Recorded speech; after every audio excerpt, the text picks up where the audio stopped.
क्या भारतीय जनता पार्टी बंगाल के इस अभेद्य किले को जीत पाएगी? जरा सोचिए, जो पार्टी 2016 में सिर्फ 3 सीटों पर थी, वो सीधे सरकार बनाने का दावा ठोक रही थी। ये स्थिति ऐसी थी कि पूरे देश की नजरें बंगाल पर टिकी थीं। जमीन पर इसका असर कितना जबरदस्त था, आइए इस एक्सप्लेनर में आगे समझते हैं। तो चलिए सबसे पहले बात करते हैं मतदाताओं के गणित और एग्जिट पोल्स के आंकड़ों की। अब देखिए, ये आंकड़े बिल्कुल हैरान करने वाले थे। एग्जिट पोल्स के अनुमान पर अगर ध्यान दें तो इस बार हिंदू वोटर टर्नआउट में एक बहुत बड़ा यानी लगभग 20% का उछाल देखा गया।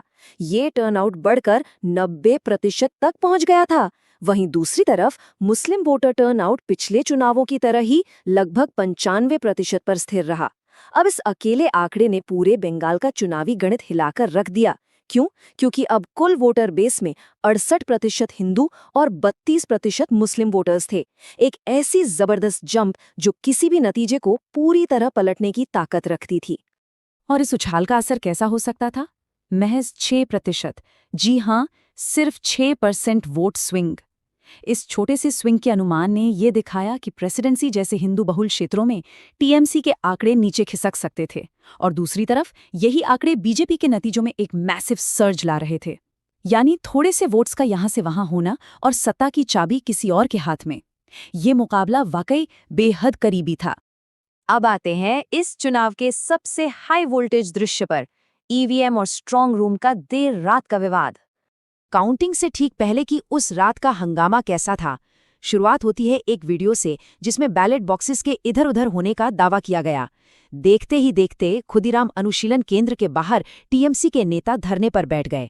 रात के अंधेरे में हालात इतने टेंस हो गए कि खुद मुख्यमंत्री ममता बनर्जी को भुवानीपोर के स्ट्रांग रूम पहुंचना पड़ा। हालांकि बाद में इलेक्शन कमीशन ने बिल्कुल क्लियर किया कि ये महज पोस्टल बैलेट की आम छटाई थी और पार्टीज को इसकी जानकारी पहले ही दे दी गई थी। पर उस वक्त ग्राउंड पर बेचैनी अपने चरम पर थी, और ऐसी सिचुएशन में बयानबाजी ने माहौल को और गर्म कर दिया।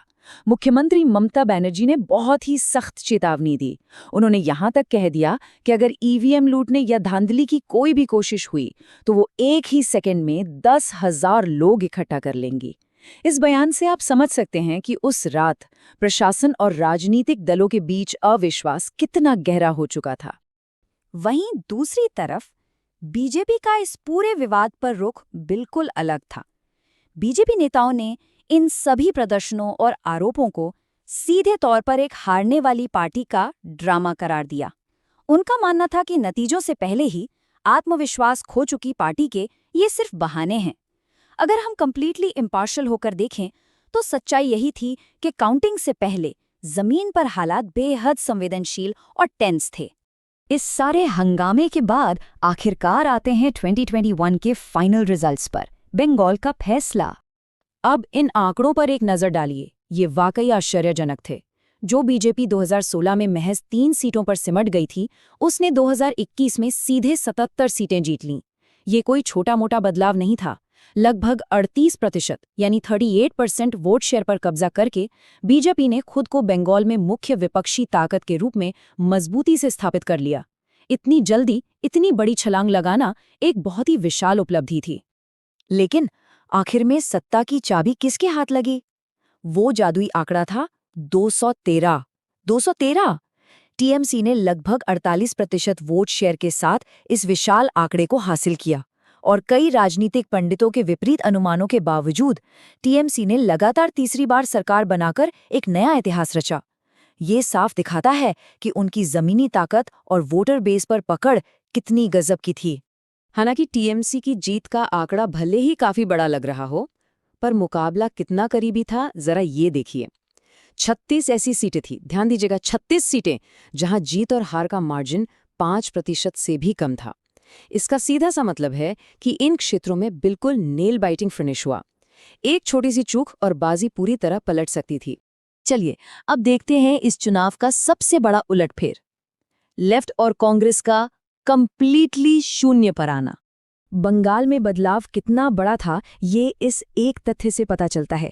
जो लेफ्ट और कांग्रेस गठबंधन पिछले चुनाव में 70 सीटों पर स्थिर था, वो 2021 आते आते सीधे शून्य पर आ गिरा। जी हाँ, बिल्कुल 0।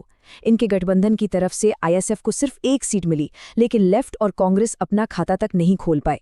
सोचिए, 2009 में जो वोट शेयर 57% था, वो गिरकर 8% से भी कम रह गया। राजनीति में मतदाताओं का मूड कितनी तेजी से बदल सकता है, ये उसका एक लाइव एग्जाम्पल है।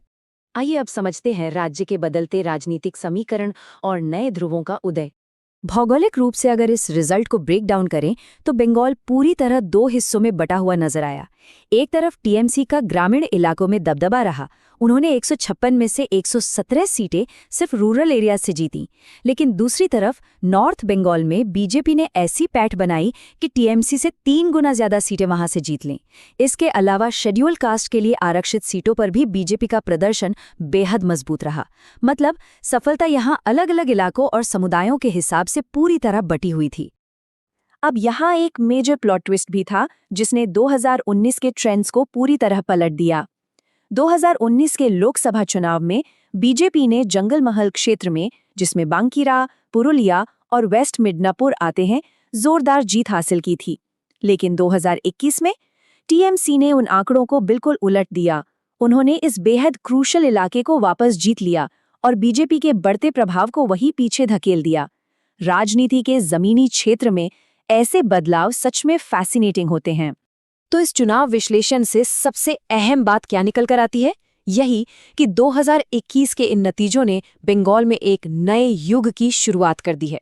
जहां टीएमसी अपनी तीसरी बड़ी जीत के साथ स्थापित हुई, वहीं बीजेपी के रूप में उन्हें अब एक बेहद मजबूत मुख्य विपक्ष मिल चुका है। पर एक सबसे बड़ा सवाल जो इस विश्लेषण के बाद हमारे पास बचता है, 2026 की इस महाजंग में अब कौन से नए तूफान आने बाकी हैं? क्या पुराने राजनीतिक खिलाड़ी वापस उभरेंगे या ये 2 ध्रुवीय टक्कर बंगाल में कोई नया इतिहास लिखेगी? ये तो आने वाला वक्त ही बताएगा।